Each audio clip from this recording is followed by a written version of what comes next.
Welcome to Rising Tides, the business podcast where we explore how business professionals across industries make waves and rise above the competition. Join Angela Merziff and myself, Kim Hayden, as we talk to inspiring business professionals from entrepreneurs to executives about the strategies and tactics they use to get ahead. From their failures to their successes, you'll get an inside look at what it takes to make it in the business world today. Good All morning. right. Good morning. Good morning. So I'm glad you're here, Angela. You've had a rough week. So let's just let everybody Yeah. know. So, we all, those of us who have fur babies that come into our life, it can Mm. be a rough time saying goodbye. And Yep. so, just give us a little insight as to your favorite moments that you'll carry forward. Oh, we're Because I going have there. ones of my dog Sporky, and my Sporky's been gone for a decade. Tell us real quick and give us a favorite moment with Gizmo, your cat. Oh, well, he was just always here.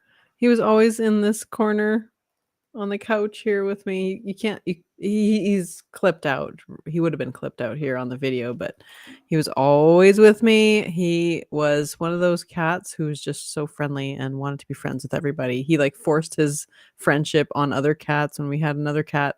The other cat didn't want anything to do with him at first, but he just sat his big fat butt down on this other cat. And he's like, "You have to be my friend." And the other cat finally gave up and was like, "Fine, I guess we'll be friends." Uh, So he was a character. Yep. and he was your first collaboration. He was your business buddy. He sat there, kept you Yeah. company and Yeah, he everything. was. Yep. And I was just thinking about it. He's my longest relationship with a man. He outlasted my ex-husband.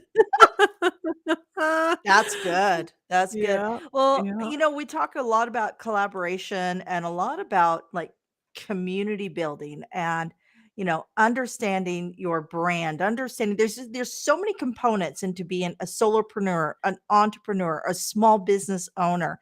And I mean, we're seeing and it's lovely that nowadays we're seeing more people, and I probably shouldn't tell everybody this, but the local liquor store that I visit weekly over here for a bottle of wine, um, they bring their dog in called Pluto, and Pluto's a beautiful dog, and they sits there, and it's like amazing. But what do you do when you don't have that companion? You better be out collaborating. You better be out networking, be out building a better community. But yeah, I am sorry about Gizmo. And Thank please, folks, you. do not mail a kitten to Angela. My kids already go, do you think they'll take my girlfriend's cat? Do you think she'll take my girlfriend's cat? I'm going, let's just, let's let things settle out. I just, Yeah. yeah. We don't Yeah, I miss need, him. there's no replacing the perfect pet. So, all Yep, right. that's right. But I am excited, Angela. I'm excited about our guest yeah. today.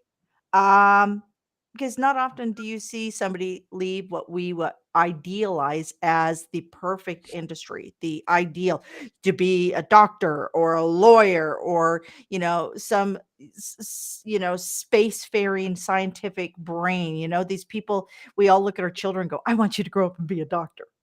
Right. I have you ever met somebody who's been a doctor and said, there's more for me to do, and I can't do it as a doctor. Have you ever met anybody like that? I don't think I have. I don't think I have, Okay. actually. I'm excited. But we I'm will today. excited.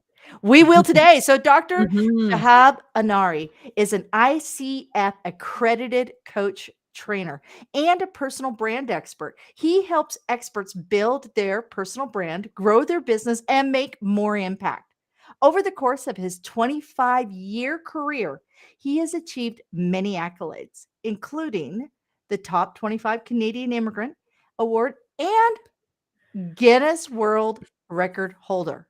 I'm excited because, folks, I don't even know what that world record is for. So let's bring him in, and we are guaranteeing you An awesome, awesome conversation. Hello, welcome. Oh, Hi, Kim and Angela. Good to be here. Thank you for having me on the show. And Angela, so sorry to hear about Gizmo's passing. I saw your photo on oh, LinkedIn. So sending you love and light from Toronto.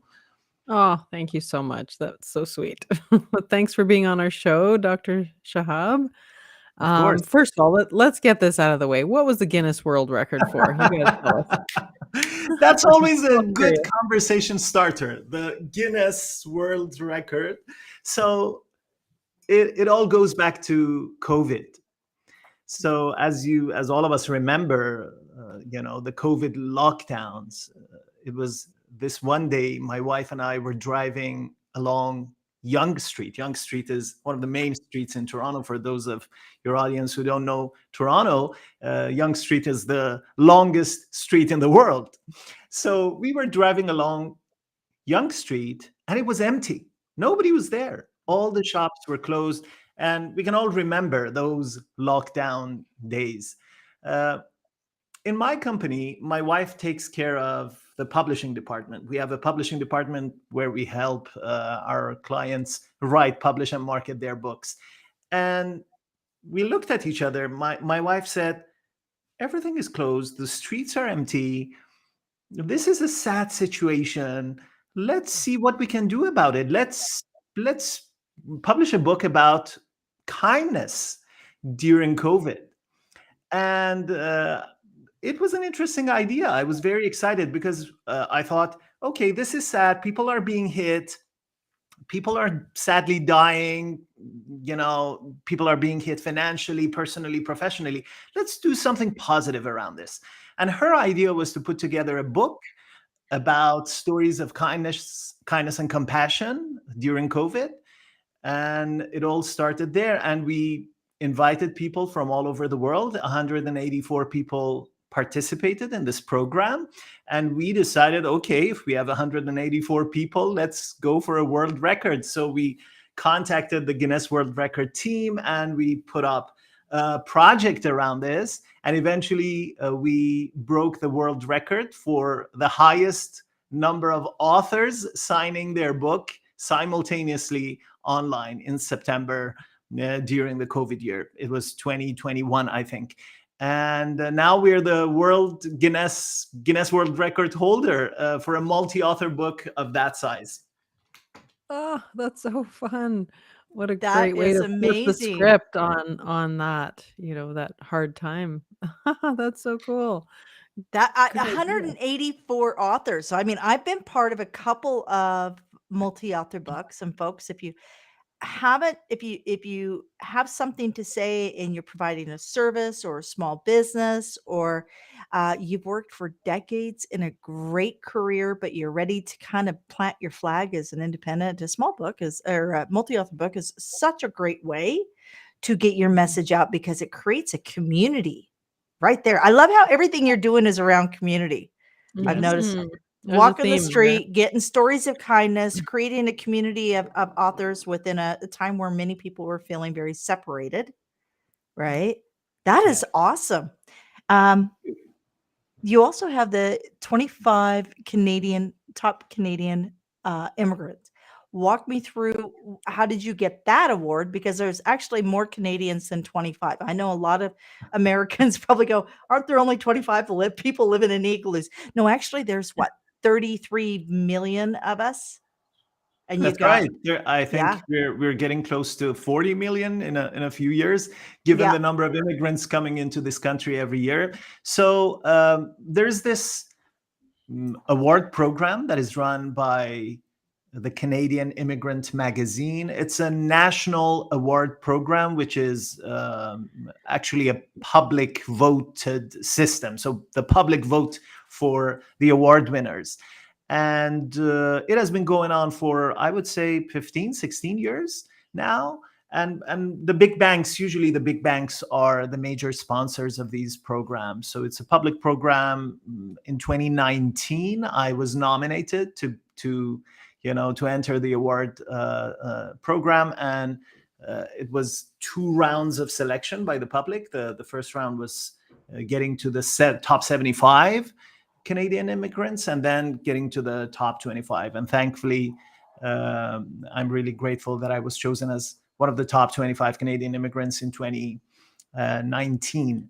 And this is something that happens every year. So the Canadian Immigrant Magazine puts up this voting system, and people vote for the top 25. And the selection criteria, as I understand it, is those people who have had some kind of contribution to the Canadian society, especially immigrants who have had that type of contribution. And for me, I believe it was because of everything that my wife and I and my team at North Star Success uh, did for the immigrant community. Because even right now, we are putting up programs, pro bono coaching, free events, networking events, most of them free to support immigrants. Yes, we do have our own business where we earn money and serve our clients, but we do a lot of other pro bono stuff and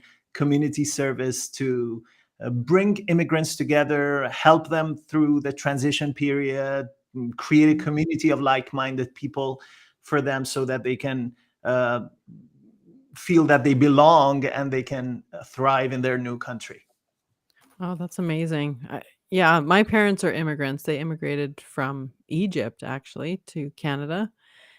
And I can't imagine coming that far of a distance into a totally unknown culture and then have to, create a new life from that. So it's amazing. And part of this podcast is, I mean, it's called Rising Tides, and part of the ethos of this podcast is just that. How do we help everyone around us? How do we help our community? How do we rise the tides for everyone so that we all succeed? So I love that you're doing this work for your community. Thank you. And honestly, as I've got older and older through the past decades, I now Mm. understand that if you want to really feel fulfilled and Yeah. accomplished, up to a certain point, it's about financial freedom, and Yep. it's about you. But after a Yeah, certain point, one gets the deeper meaning and significance in life. And I don't want to be philosophical here. That's how I truly feel and think about it. After a certain point, the true meaning and significance of life comes from serving others. I totally Yep. agree. I totally agree with that. Well, let's talk a bit about your transition from being a medical doctor, as we talked about in the intro, and now you're a coach, business coach, and you're a branding expert, and you help people with those things in their business. So walk us through the history of that, for what got you from there to here, and what was the catalyst that caused the change. Yeah, yeah. So 20 something years ago, uh, 20 something. I'm now thinking about the dates. I'm old. 20 something. Okay, I win that one. I'm older than everybody on this podcast, but I'm so close. I'm close. No, you ladies look really young. I don't know. Anyway, 20 something years ago, I graduated from med school back then in my home country of Iran.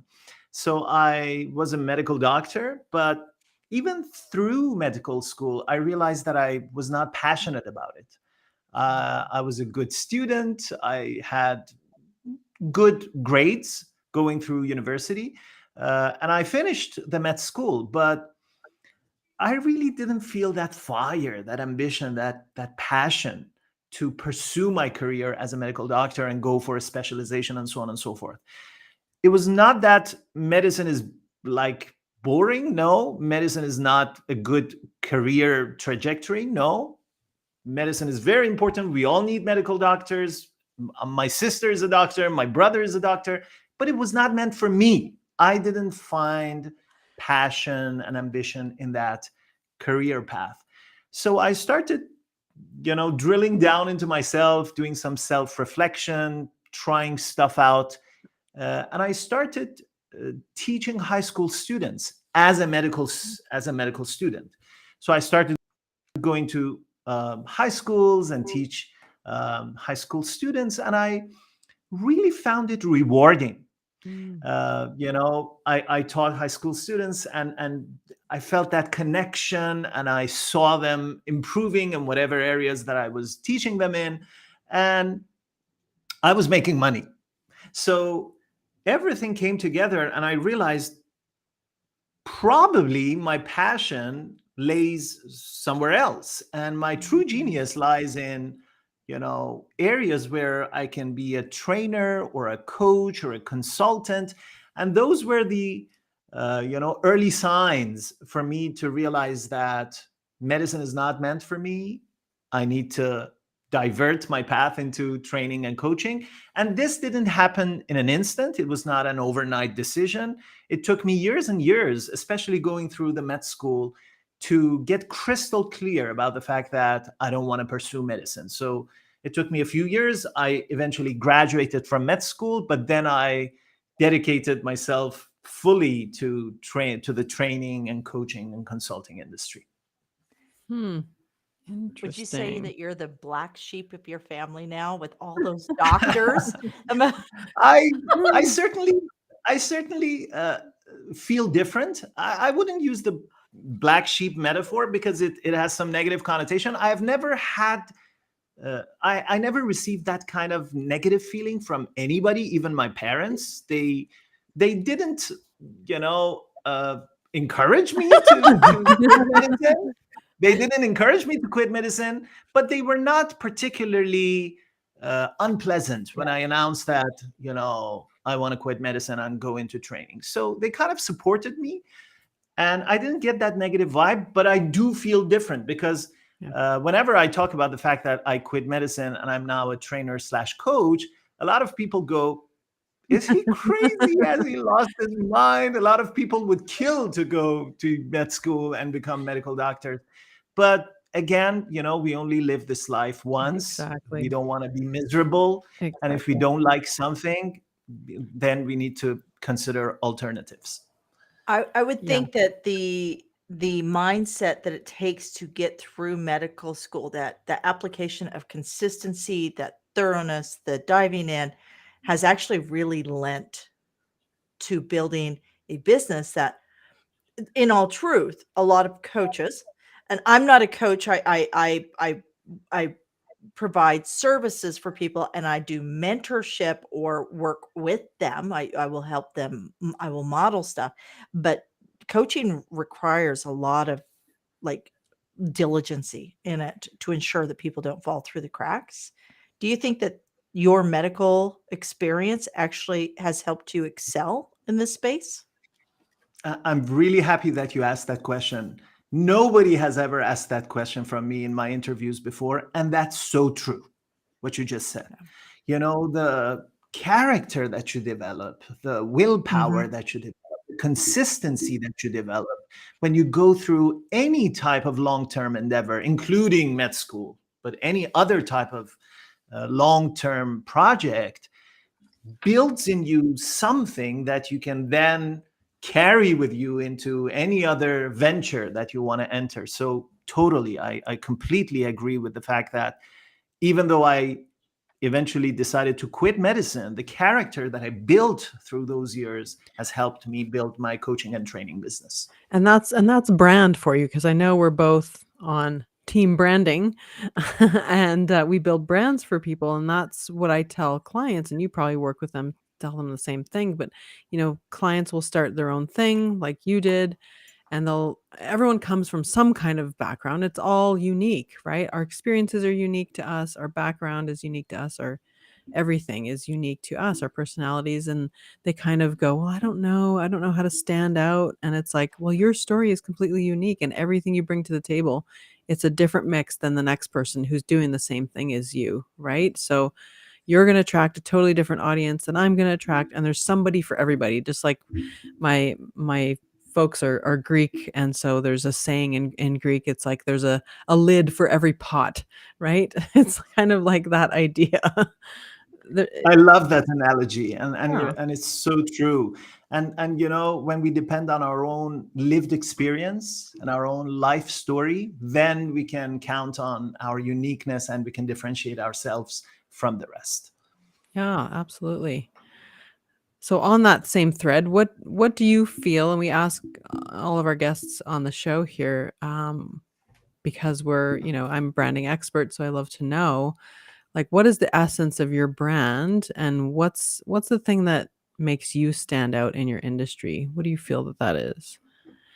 Yeah, so I always talk about my vision, my mission, and my values when I talk about my brand. So, because I'm so focused on the coaching and positive psychology fields, so my vision is for a world where everybody is flourishing based on the science of positive psychology. And my mission is to train coaches and trainers who can spread that message and that science into the world. And that's exactly what we're doing at North Star Success. One of the things that we do is that we certify coaches, we train coaches. And the other thing that we do is publishing, where we help those coaches and trainers get published and, build their brands and so on and so forth. And I always talk about these in my book. If I can have a plug for Yeah, my yeah, book, absolutely. the how of personal branding, and I share my methodology around personal branding because I talk about personal branding in terms of strategy. Some branding experts focus on the visual side. Some branding experts focus on the other aspects of branding, which are all important. But I personally focus on the strategy of building your personal brand and sharing your story and clarifying your unique promise of value, then communicating it to your audience, and eventually closing more deals. I talk about the 3 C's: Mm, clarify, communicate, close, which is my methodology to help people build their personal brand and make more impact. very cool. I'm taking notes. I'm not a strategist like you and Angela. You guys will sit here. I'm the salesperson. I'm the one that's running in front that will spend $200,000 on all the things they shouldn't have done before they finally get to the point where they have a strategy. Well, you're the visionary, which everyone needs a vision, but then putting that vision into practice and like all the steps in between, right? Yeah. You're Yeah, good at we the vision work. complement each other in a Yeah, sense, right? totally. Yeah, we totally do. Talk to me about personal branding, because there's personal branding and there's like branding for Great. businesses. What do you feel are the major differences there, or are there differences? Is branding, or is there a difference between a personal brand and a brand for a company, let's say? The essence of personal branding and corporate branding, I would say, is the same, because eventually it Yep. goes down to, differentiating yourself from the rest and standing up for something meaningful in the market, positioning yourself as different from the rest. But I personally focus on personal branding because I help people like coaches and trainers who use their knowledge and skill to serve their audience. So, corporate brands exist: Starbucks of the world, Microsofts of the world, and other companies. Personal brands exist like Richard Branson and Oprah's of the world and Elon Musk's and so on and so forth. And we might not be at their level as small business owners or solopreneurs, but we are unique and we can have our own unique promise of value. My simple definition of personal brand is your unique promise of value, something that you promise to your audience that is of value to them, helps them solve their problem, and is unique. So my whole thing around personal branding is to help my clients identify and exactly define what their unique promise of value is, and then go on and build marketing channels and sales strategies to monetize that.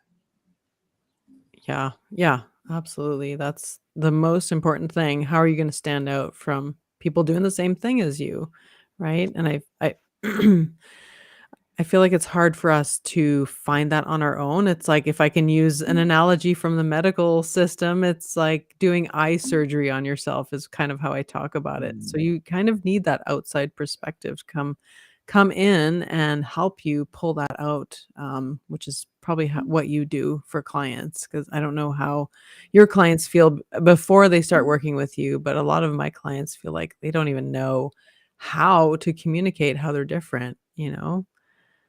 Yeah, exactly. That was a good analogy. It was a little bit harsh, but I'm going to use it with your permission from now on. It's true, because you can only see so much, you can only understand so much, and if you have some sounding board, some expert helping you from outside of your box, and walking you through a process step by step, then you can get clearer and clearer. And it's all about clarity. One of my mentors always said that branding is evolutionary, not revolutionary. So Yes. if you tend to think about branding as something that is changing all the time, then you need to get feedback from others, especially experts, coaches, consultants that can give you objective, honest feedback about what you're doing great, what your positioning could be, how you can stand out from the crowd, and then you can build on that and grow from there. Yeah, it's about putting your best foot forward, not a fake foot forward, right? You're not making anything Mm. up. You're not crafting anything out of thin air either Yeah. with branding. Yeah. That is a point that I think a lot of people. So my background is on real estate. I'm an award-winning. I have over 10 years as a number one, top 1% in Canada. And I know at the end of the day, everybody knows 10 real estate agents. Why was I number one? Not because I'm any smarter, not because I drive a nicer car, not because I'm thinner, taller, younger, skin, not because of any of that. It's because people knew my brand, which the gorgeous Angela here created. She knew my brand.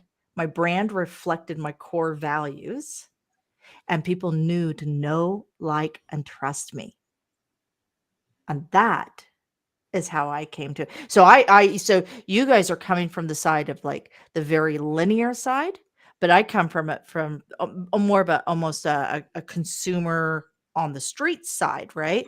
And I say, also listen to your clients. Your clients will tell you who you need to be speaking to forward. How many people are coming forward, right? Who are you working with? Do you need to tweak something so you can attract more of those?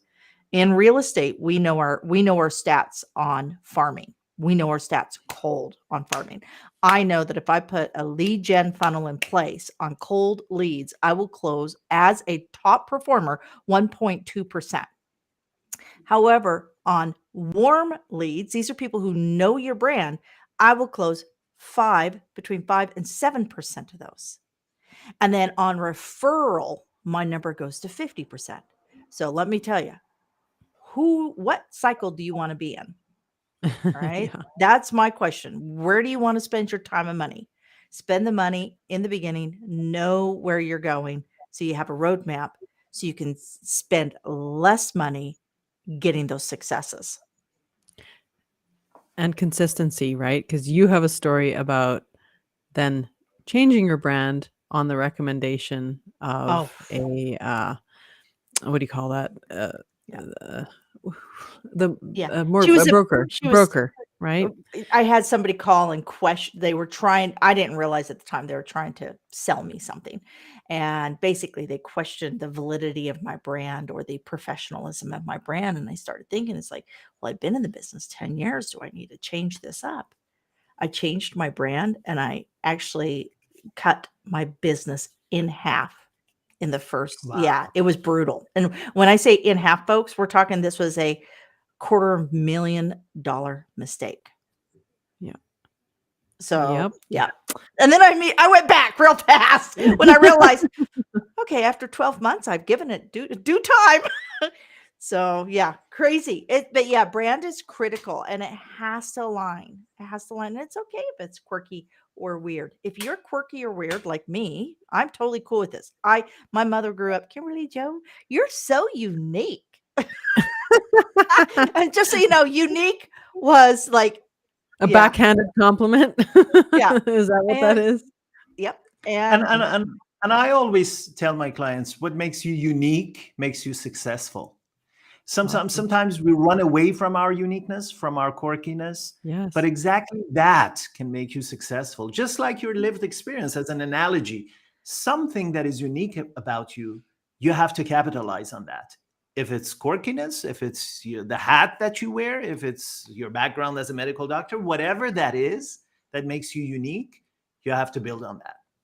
Yeah, we all remember Russell Simmons. Was that his name? The yoga, not the yoga, the exercise guy that wore sequins. Like he just went for it, Mm. right? That was his brand, and he was all in on it, and everyone knew him, right? Yeah, you have to be memorable, be known for something, and lean into it. Otherwise, people are going to find out who you really are anyway. So, what's the point in putting something out there that you're not? Um, well, let's get into some meaty advice here. So, um, what's the difference between, a business that's struggling and a personal or sorry, a business that's doing well and the branding aspect of that. So, walk us through, maybe some juicy tips for how you can go from, being yes, you're an expert at something, but nobody knows you, nobody trusts you, nobody, you're struggling. What are some Yeah. steps that we can take in our brand That's to a great go? question. Again, I'm going to use my 3 C's methodology, Angela. Yeah. Clarify, communicate, close, because it's a very simple way of thinking about how to grow your business, especially if you're in the beginning stages. So clarify is clarify your brand, define your brand. And by brand, just like I said, I mean your unique promise of value. Exactly define who your target market is, what you do for them, and how you're different. Of course, this is easier said than done. You need to spend some time, energy, effort, sometimes money into getting consultation from experts into defining exactly what that unique promise of value is. That's the first step. Because if you don't have that foundation, you'll just be wasting your money and your energy and time just doing random stuff in the market. So that's the foundation, and we need to invest that time, energy, and effort upfront. Then the second C is communicate. And communicate is a simple word for marketing here, meaning you need to communicate that promise of value to your target audience. And in today's world, I believe you need to be omnipresent. You need to be present everywhere. You need to take the multi channel approach. Because many years ago, I've been in business for 20 something years. Many years ago, if you just focused on one specific strategy, it used to work for so many years, and it was so stable, the market wasn't that competitive. But nowadays everything is changing and moving so fast that you need to have multiple channels of reaching your audience. And we now see that the social media giants are here one day and the next day they're gone. So if you put all of your eggs in just one basket, you're risking too much. So by that, I mean, don't just focus on Instagram. Don't just Mhm. focus on email marketing. Don't just focus on doing live events or podcasts or whatever. You need to be omnipresent.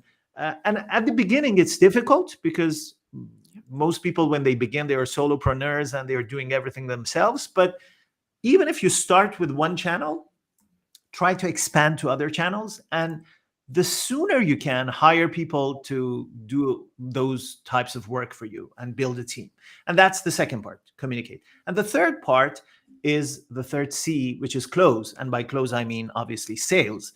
So the art of persuasion, the art of closing the deal, and building that trust with your audience, and showing them that you can solve their problems. And that's another skill set in itself. So if somebody is an expert in a field, but they're struggling, the first step that I would recommend that they do is to look at these 3 C's. Mhm. Clarity. Are you 100% clear about your promise of value, your value proposition? The second C, communicate. Are you really active and consistent on different channels of marketing? And the third C, close. Are you really good at sales? Do you know how to have sales conversations and persuade people Mhm. authentically, honestly, but persuasively? So those are the 3 things that I would recommend any person at the beginning stages to take a look at and then build from there. Yeah. and the sooner the better. I know when I started my business, and a lot of us are probably this way. It's like, well, I'm an expert in XYZ, so it'll be easy. Like I'll just go and do that thing and build it and they will come. But it's a lot more than that, isn't it? Well, Yeah. and that and I'm very fortunate in the fact that I mean, my first job was selling Girl Scout cookies in the States. And how many Girl Scouts are Mm. there? So I knew I needed to get everybody on my block converted. And cookies are cookies. I can get cookies at the grocery store. Why are you going to? And I every year, because I grew up very poor, I grew up like total trailer park kind of gal. Um, I earned my Girl Scout trip every year because I outlined the benefits of why buying the cookies from me would benefit them, right? So I got to know my customers in my area so I could hit my 100 bucks sold so I can go to Camp Sequoia. Just so you know, in Kansas, Camp Sequoia, just outside of Wichita, Kansas, is a Girl Scout camp, and it's actually cookies spelt backwards. Just letting you know, 'cause that's how creative Oh we no. are in Kansas. I didn't even put that But together. but the reality is if people don't know you, why use you? There are hundreds of people. There is Shakespeare. Shakespeare wrote there are 7 original storylines, but there are thousands and thousands of books, and there's, you know, thousands of movies and thousands of plays, all based on these 7 original storylines. And each one's going to speak to you differently because you're going to align with that producer or that actor or that writer. So I think that's really important is to know instead of why me, it has to be why not me? What is the piece in there that is uniquely me? And like I said, everybody knows. How many real estate agents do you know, Dr. Shahib? Yeah, everybody has a real estate agent, at least one in their family, right? Exactly. So So I try think to Toronto has the most yes. in Canada, like the most registered. Like they're not all active, but the most I'm registered not real estate surprised. agents. I'm not surprised. There are lots of real estate agents. There's so much competition. There's so much possibility and so much wealth to be made in this industry. But you have to. You need to Yeah. become the go-to person in your field. Otherwise, just bearing the title of real estate agent won't get you customers. Yeah, Yep. absolutely. Absolutely. And you talked a bit before about you use psychology in your coaching. Can you talk to us a bit about that? How Yeah, does psychology play into this? yeah. So I'm an ICF accredited coach trainer. I own a school where we train and certify coaches, and our school is accredited by ICF, which is the International Coaching Federation, which is the governing body of professional coaches around the world. So coaching is a skill, and you work mostly with an adult, and you help them think through their challenges and problems and come up with a solution to their problem from within themselves. That's coaching. Just like Kim was saying, it's not mentoring. You're not telling people your experiences, or it's not consulting. You're not sharing solutions with people. Coaching is a modality where clients get their answers from within themselves. And the Mhm. scientific backbone of this skill called coaching, one of the scientific backbones of coaching is psychology, especially the branch of psychology called positive psychology, which is something that I'm really passionate about, and I'm certified. I have multiple certificates in that area. So coaching is a skill, and for me, positive psychology is the scientific backbone that supports it. And I believe anybody who wants to be a professional coach and wants to help people thrive and become more successful would be more successful if they invest in the evidence-based side of it and the scientific backbone of it, and familiarizes themselves with the underlying research behind coaching. That's why I use both coaching and my positive psychology knowledge to help my clients. Yeah, so you've gone and brought in Yeah, some medical stuff into what you're doing, which is yeah, interesting, right? Because you quit the medical field and then but, it's part of who you are, and that's interesting. I haven't heard anyone talk about the positive psychology field in relation to coaching, so I'm interested. yeah. I'm gonna go Google that and see what it's all about And one later. of the reasons why people, this positive psychology thing is not many people are familiar with that, is because just like coaching, positive psychology is a new field. So coaching as an industry is like less Right. than 3 decades old, and positive psychology as a branch of psychology, which focuses on the positive side of human performance, is again less than 3 decades old. So these are newer modalities and newer branches of science, and I pride myself on the fact that I base my coaching on the science of positive psychology. Awesome. Gotcha. Yeah, awesome. Well, we could I talk to you forever, bef Dr. Shahab. I Do you have any do more questions, actually, Kim? I I was gonna do. You ask know, I like to okay, ask. So this is your book, The How of yes. Personal Branding. I would like to know, Dr. Shahab, what the reader can expect from your book. Thanks for asking that, and Yes. it makes me really happy to see the picture of my book on the screen. Thank you for that. So again, it's all about the 3 C's methodology. If folks are really intrigued by this idea, they want to learn more, how to clarify their value proposition, how to communicate it to more people, and how to close more deals, I've laid down my whole methodology in this book. And I've included a lot of stories of real people, real clients of mine who have used these ideas and strategies to build their businesses. Amazing. I love that. I love that you have real stories. That's where a lot of books fall short for me is I'll get the concept, but then it's like, "Okay, well, that was great, but how does this apply to real life, or can I see an example, please?" So I love that, Thank you. So that you have I, that. I'm very much, I have to learn basically practicum style. I need to see the experience of it. I don't, I, I'm ADHD hardcore. And, but that makes me a great creator. Right. And I love, right. But it's also is a challenge for me to learn linear style. I need to learn in a practicum space, and that's where having those stories is amazing. Um, Real quick before we close out today, I would love for you to share where can people find you, follow you, and engage you. Thank you so much for that question. I'm on LinkedIn, Shahab Anari, and my website is northstarsuccess.com. If folks are interested in the branding side or the publishing side, either one, they can visit my website at northstarsuccess.com. And you have, my understanding, some different like resources on your site, correct? Yes, so we have free training, we have blogs, we even have, right now, we have a current offer for a multi author project, if I may share. So if folks are Absolutely. interested in uh, becoming a published author, they can book a free consultation with me or one of the people on my team.